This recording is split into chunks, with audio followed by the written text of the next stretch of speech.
Hello बच्चों, आज 2026 प्रवेश कोर्स क्लास 10th में दूसरा दिन आप सभी का स्वागत है। आज हम आपके लिए पाठ लेकर के आए हैं 10वीं वर्ग का बिहार बोर्ड का, जिस पाठ का नाम है मंगलम। ये मंगलम का अर्थ होता है प्यारे बच्चों सुखमय या कल्याणमय।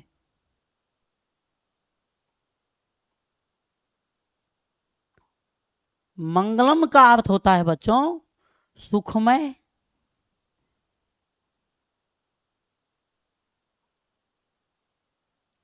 या कल्याणमय।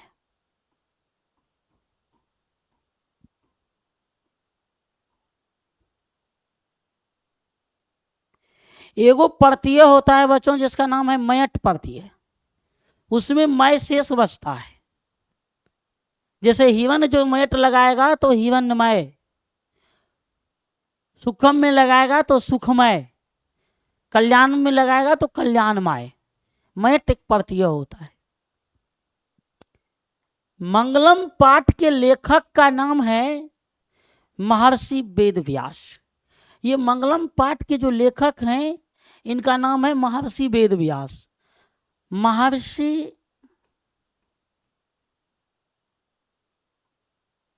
वेदव्यास। अब इसका नाम महर्षि वेदव्यास पड़ा क्यों? एक बार की बात है, ऋषि पराशर एक नदी पार कर रहे थे, तो उसी समय में एक धीवर कन्या थी जो पार करा रही थी। तो एक समय देखा, एक संयोग देखा, और उस संयोग में उसे कहा कि इस समय का जो बालक होगा वो इस संसार में सबसे ज्यादा विद्वान होगा। ये बात कहा गया उन बालिका से।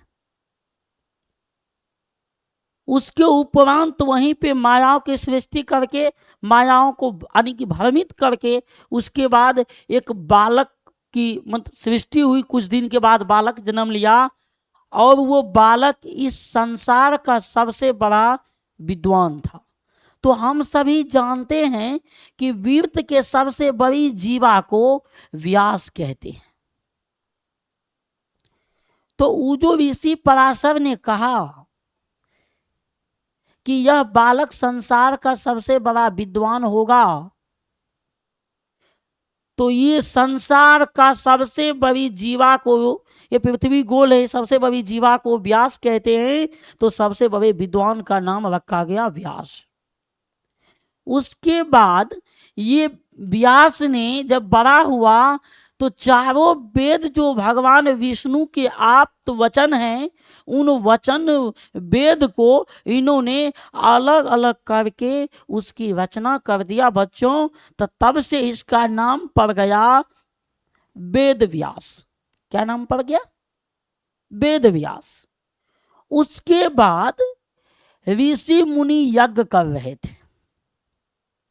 जब ऋषि मुनि यज्ञ कर रहे थे तो यज्ञ इसलिए हो रहा था कि कितना दिन में सफलता प्राप्त हो जाएंगे, ये मान के यज्ञ हो रहा था कि कितने दिन में सफलता प्राप्त हो जाएंगे। तो यज्ञ अनियमित समय के लिए चल रहा था। जितने दिन यज्ञ होते थे उन सभी मंत्र को यह लिख देते थे। दिन में मंत्र हुए, रात में सबकी रचना कर देते थे। ऋषि मुनि तो अनेक विद्वानों थे। तो 108 दिन यज्ञ चला और 108 उपनिषद इन्होंने लिख डाला। कौन? महर्षि वेदव्यास। तो पहले तो नाम था वेद व्यास, व्यास से हुआ वेद व्यास। अब जब 108 उपनिषद की रचना कर डाला तो अन्य जो ऋषि थे उनका कहना हुआ कि हम तो आपको ऋषि समझते थे, लेकिन आप तो महर्षि निकले। तब से इसका नाम महर्षि वेदव्यास हो गया। तब से इसका नाम बच्चों महर्षि वेदव्यास हो गया। किसका? वेद व्यास का, महर्षि वेद व्यास। तो उपनिषद की संख्या कितने हो गए? 108। ये 108 उपनिषद में 10 महत्वपूर्ण उपनिषद हैं, जिसमें सबसे बड़ा बृहदारण्यक उपनिषद और सबसे छोटा मांडुक्य उपनिषद है, जिस मांडुक्य उपनिषद में मात्र 12 मंत्र हैं। तो बच्चों, मांडुक्य उपनिषद में कितने मंत्र हैं? 12 मंत्र हैं। कुल उपनिषद की संख्या कितनी है? तो 108 उपनिषद। 108 उपनिषद के लेखक कौन हैं? तो 108 उपनिषद के जो लेखक हैं, ये 108 उपनिषद के लेखक हैं महर्षि। 108 उपनिषद के जो लेखक हैं वो हैं महर्षि वेद व्यास। तो महर्षि वेद व्यास ने ही ये मंगलम पाठ की रचना की। ये मंगलम पाठ का अर्थ क्या है? सुनना। बताए, मंगलम का अर्थ सुखमय या कल्याणमय होता है। इसमें कहा कि उपनिषद वैदिक वाङ्मयस्य अंतिम भागे दर्शन शास्त्रस्य सिद्धांतान प्रकटयन्ति। उपनिषद वैदिक वाङ्मय के अंतिम भाग में दर्शन शास्त्र के सिद्धांत को प्रकट करता है। ये जो उपनिषद है, उपनिषद वैदिक वाङ्मय के अंतिम भाग में किस शास्त्र के सिद्धांत को प्रकट करता है बच्चों? तो दर्शन शास्त्र के। किस शास्त्र के सिद्धांत को प्रकट करता है? उपनिषद वैदिक वाङ्मय। कौन सा वाङ्मय? वैदिक वाङ्मय के अंतिम भाग में किस शास्त्र के सिद्धांत को प्रकट करते हैं? तो दर्शन शास्त्र के। दर्शन शास्त्र के सिद्धांत को किसमें प्रकट करते हैं? तो उपनिषद वैदिक वाङ्मय, यानी कि वैदिक वाङ्मय के अंतिम भाग में दर्शन शास्त्र के सिद्धांत को प्रकट करते हैं। अंतिम भाग में ये भी प्रश्न आएंगे कि उपनिषद वैदिक वाङ्मय के किस भाग में दर्शन शास्त्र के सिद्धांत को प्रकट करते हैं? तो याद रखेंगे बच्चों, अंतिम भाग में। कौन से भाग में? अंतिम भाग में दर्शन शास्त्र के सिद्धांत को प्रकट करते हैं। सर्वत्र यानी सभी जगह परम पुरुषस्य परमात्मना महिमा प्रधानताया गीयते। सभी जगह परम पुरुष परमात्मा के महिमा के गुण गाए जाते हैं। सर्वत्र सभी जगह परम पुरुषस्य परमात्मना महिमा प्रधानताया गीयते। सभी जगह परम पुरुष परमात्मा के महिमा का गीत गाया जाता है। सभी जगह किसका गीत गाया जाता है बच्चों? तो परम पुरुष परमात्मा के महिमा का गीत गाया जाता है। परम पुरुष परमात्मा, परम पुरुष परमात्मा के महिमा का गीत गाया जाता है। सभी जगह किसका गीत गाया जाता है? तो परम पुरुष परमात्मा के महिमा का गीत गाया जाता है। तेन परमात्मना जगत व्याप्तम अनुशासितम। उसी परमात्मा के द्वारा, ये तेन, तेन का मतलब होता है उनके द्वारा ही। इसमें तृतीया विभक्ति, तृतीया विभक्ति एक वचन। ये तृतीया विभक्ति एक वचन, ये सह का रूप चलता है। और सह के रूप जिसको बोलते हैं तत्व, ये तत्व रूप जो सह का होता है, ये सह के रूप में ये तृतीया विभक्ति एक वचन में तेन होता है। जैसे बालकेन, तेन परमात्मा, उसी परमात्मा के द्वारा ये संसार बना है और वही परमात्मा इस संसार को चलाता है। ये संसार किससे व्याप्त है? तो परमात्मा से। चलाता कौन है? तो परमात्मा। तेन परमात्मना जगतम जगत व्याप्तम अनुशासितम। ये संसार, ये परमात्मा के, ये संसार जो है इन्हीं परमात्मा के द्वारा व्याप्त और अनुशासित है। कौन? तो ये संसार। सह एव सर्वेषां तपस्याम परम लक्ष्यम, वही स एव, वही सर्वेशम, सभी तपस्वियों का परम लक्ष्य है। तो कौन? तो परमात्मा। ये जो सभी तपस्या, जो तपस्वी जो तपस्या करते हैं वो परमात्मा को पाने के लिए करते हैं। इसलिए कहा गया है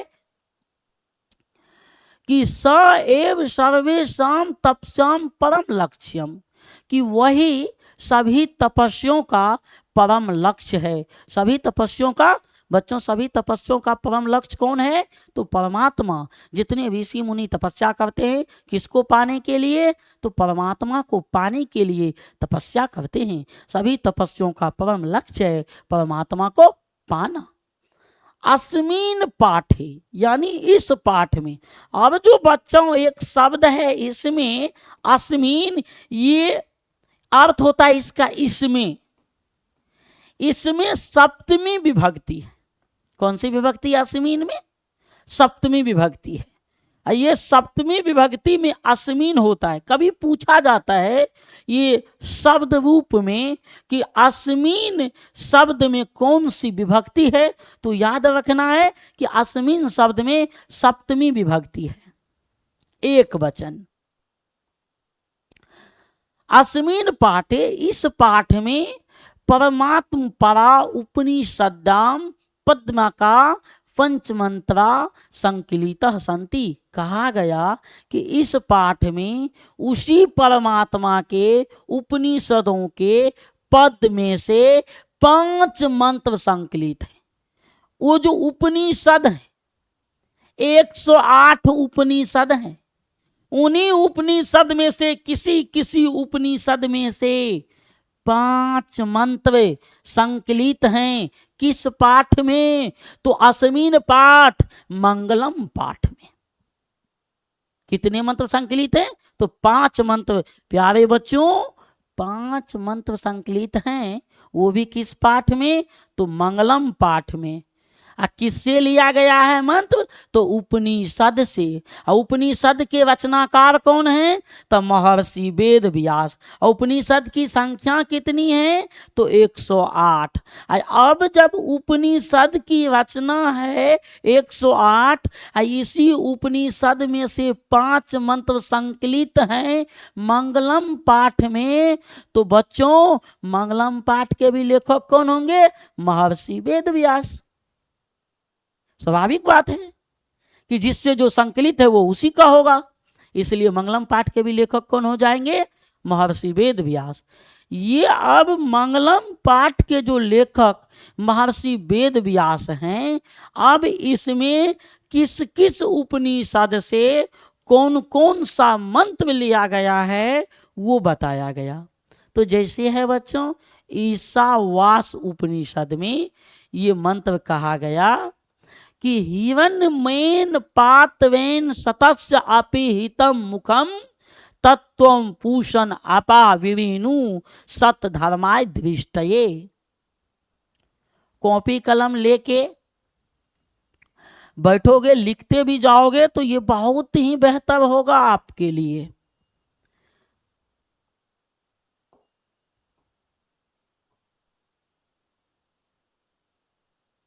कहा बच्चों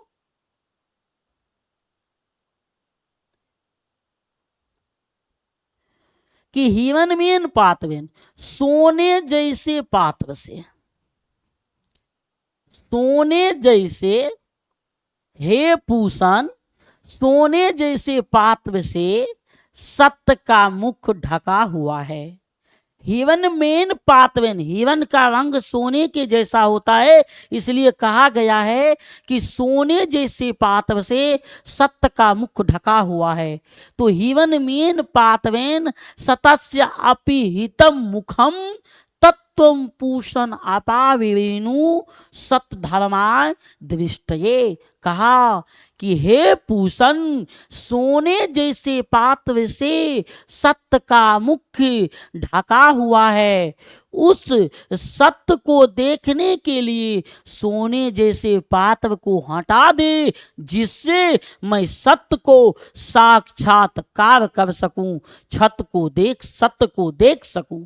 सोने जैसे पात्र से सत्य का मुख ढका हुआ है। उस सत्य को देखने के लिए, उस सत्य को देखने के लिए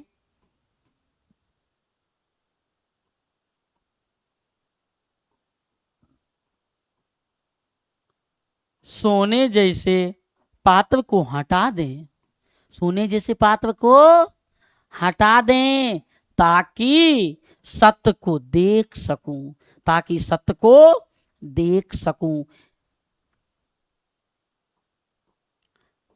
क्या कहा बच्चों? ये जो सोने जैसे पात्र से सत्य का मुख ढका हुआ है, उस सत्य को देखने के लिए सोने जैसे पात्र को हटा दें, सोने जैसे पात्र को हटा दें, ताकि सत्य को देख सकूं, ताकि सत्य को देख सकूं। इसमें कहा गया है ताकि सत्य को देख सकूं। किस पात्र को हटाने की बात कर रहे हैं? तो सोने जैसे पात्र को, कौन सी पात्र को?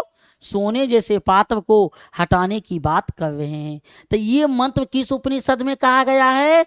तो ईशावास उपनिषद में। तो बच्चों किस उपनिषद में कहा गया? ईशावास उपनिषद में।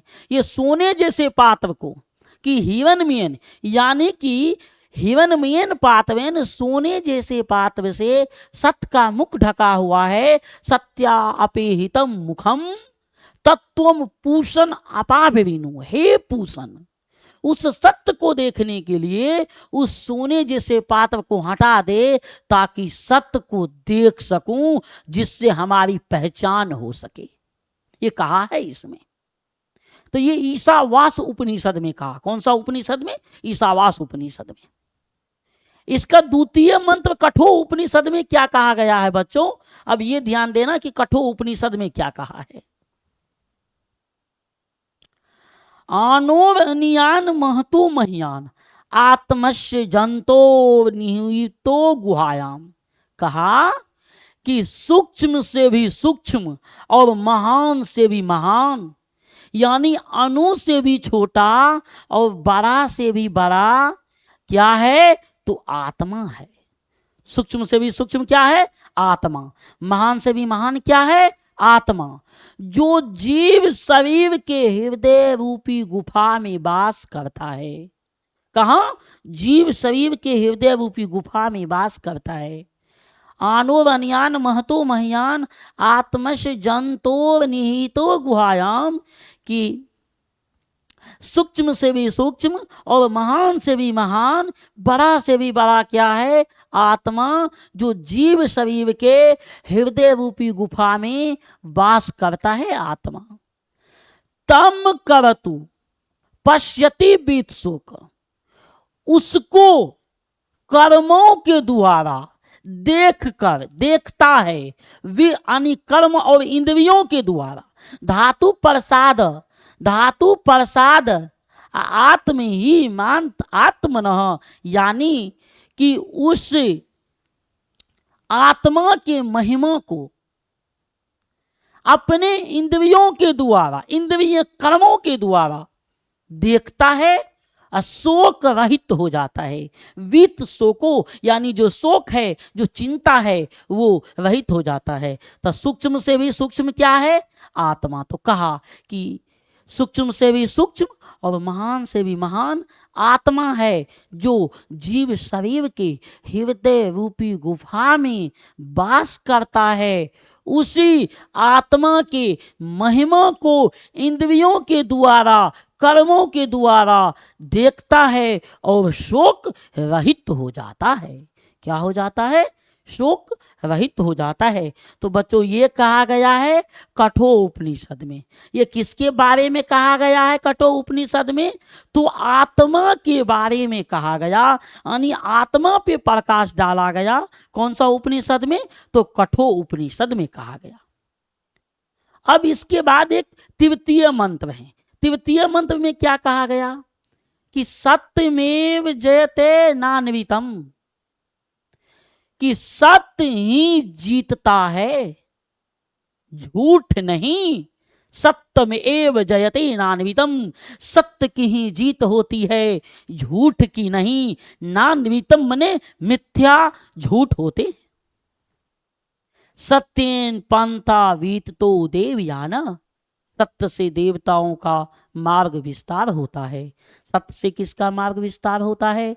तो सत्य से देवताओं का मार्ग विस्तार होता है। सत्य ही जीतता है, सत्यमेव जयते नान्वितम, सत्य ही जीतता है, झूठ नहीं। सत्येन पांता वीततो देवयाना, सत्य से देवताओं का मार्ग विस्तार होता है। तो सत्य से किसका मार्ग विस्तार होता है? देवताओं का। किसकी? सत्यमेव जयते, किसकी जीत होती है? सत्य की। किसकी जीत नहीं होती है? तो कहा नान्वितम, यानी मिथ्या की। सत्य से किसका मार्ग विस्तार होता है? तो देवताओं का। देवताओं का मार्ग किससे विस्तार होता है? तो सत्येन, सत्य से। ये ना कर्मण्यत्विषयो आप्त कामा, कहते हैं इसी सत्य कर्मों के द्वारा, ये ना कर्मण्य विषयो, इसी सत्य कर्मों के द्वारा ऋषि लोग यत तत्सतस्य परम निधानम, उस सत्य रूपी ईश्वर को जान पाता है जो इस संसार का परम निधान है, सभी का कल्याण है, उसी को जान पाता है इन्हीं सत्य कर्मों के द्वारा। सत्य की ही जीत होती है, सत्यमेव जयते नान्वितम। तो ये जो कहा गया है सत्य के विषय में, ये कहा गया मुंडको उपनिषद में। कौन सा उपनिषद में कहा गया बच्चों? तो ये कहा गया मुंडको उपनिषद में। मुंडक उपनिषद में कहा गया सत्यमेव जयते नान्वितम, सत्यमेव जयते नान्वितम, यानी सत्य की जीत होती है, झूठ की नहीं। सत्येन पांथा वीततो देवयाना, सत्य से देवताओं का मार्ग विस्तार होता है। ये ना कर्मण्य विषयो, इसी सत्य कर्मों के द्वारा ऋषि लोग उस सत्य रूपी ईश्वर को जान पाता है जो इस संसार का परम निधान है, जो इस संसार का परम निधान है और सत्य का भी समाधान है। आगे कहा, ये मुंडक उपनिषद में कहा गया।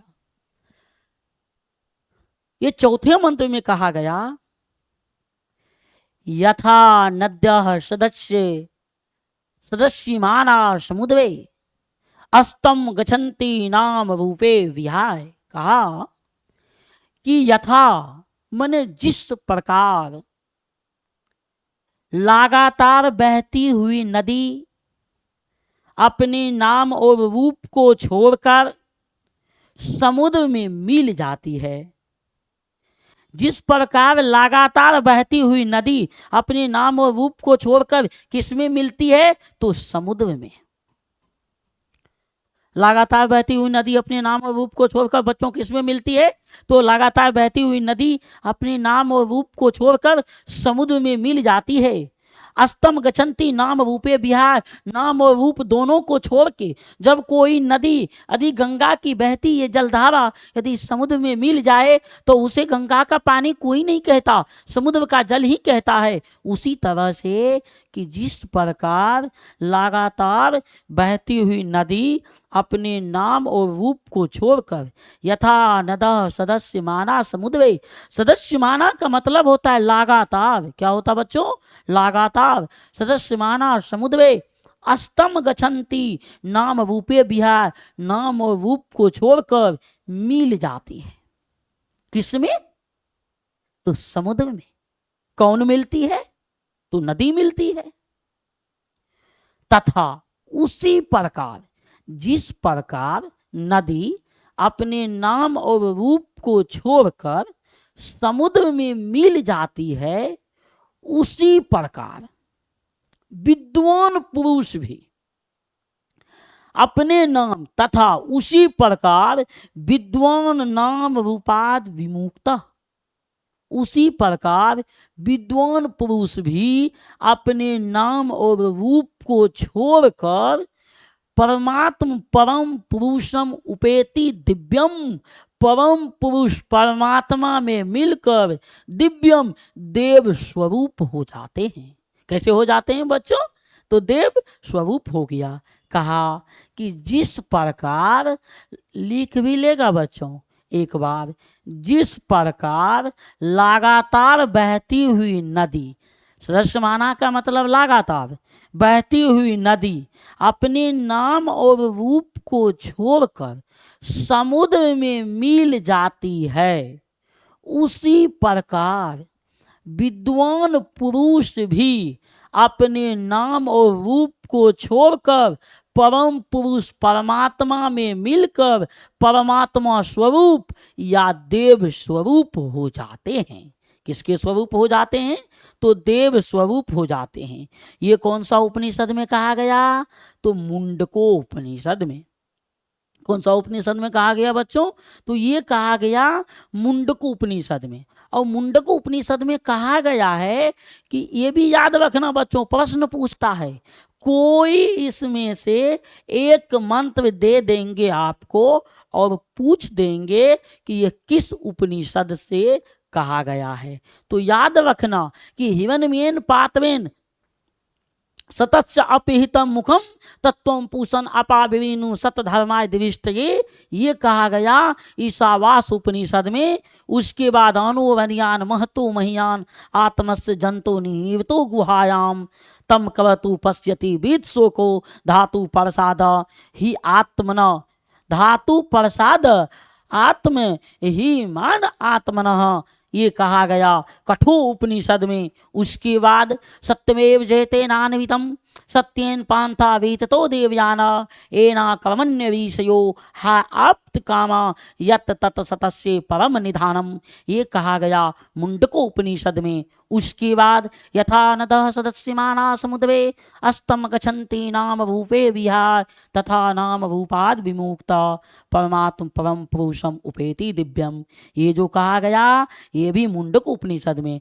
मुंडक उपनिषद में दो मंत्र कहा गया, एक सत्यमेव जयते, सत्य पे प्रकाश डाला गया, और दूसरा परम पुरुष परमात्मा में मिलने की बात कही गई है कि देव मिल करके लोग देव स्वरूप हो जाते हैं।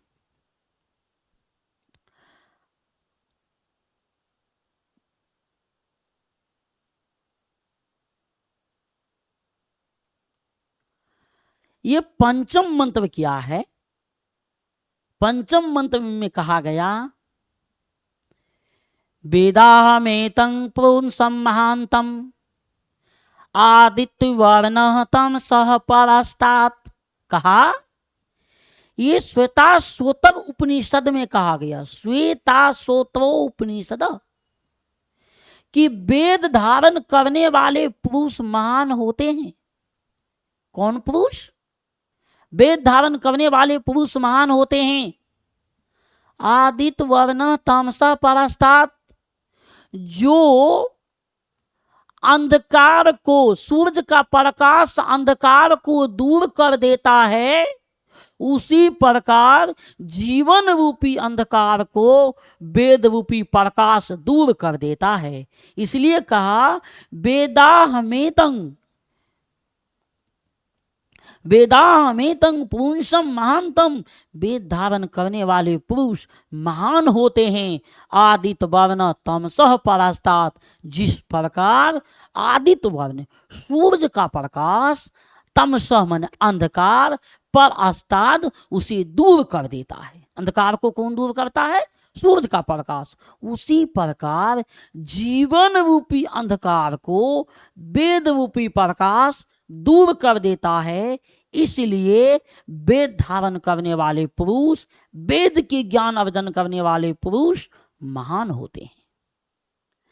तमे विदित्वाति मृत्युमेति न्याय पंथा विदिते अन्याय, तमेव उसको ही विदित्वाति जानकर मृत्यु से मुक्ति पाया जा सकता है, अन्यथा दूसरा कोई मार्ग नहीं है। यानी अन्य न अन्य का अर्थ होता है कि न अन्य, दूसरा कोई मार्ग नहीं है। पंथ में न मार्ग, कोई मार्ग नहीं है।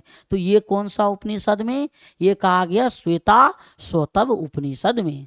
वेद के संदर्भ में किसमें कहा गया?